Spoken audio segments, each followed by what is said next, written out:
Medical notes this week. Increased demand for plastic is doing more damage to both humans and our environment than we thought. A study in the journal Nature Sustainability finds that Earth's carbon footprint has doubled since 1995, much more than previously believed. Researchers say countries like China and India are the main culprits of the increase due to their coal-based production of plastic. Particles produced by burning coal can cause bronchitis, asthma, and cardiovascular disease.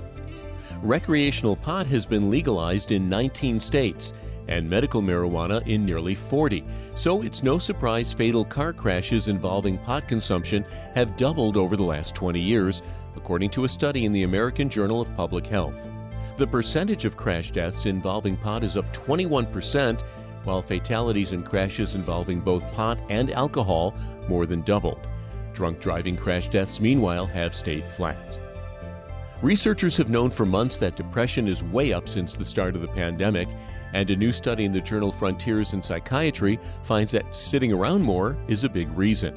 Among people who met federal physical activity guidelines before the pandemic, stay-at-home orders cut activity by a third.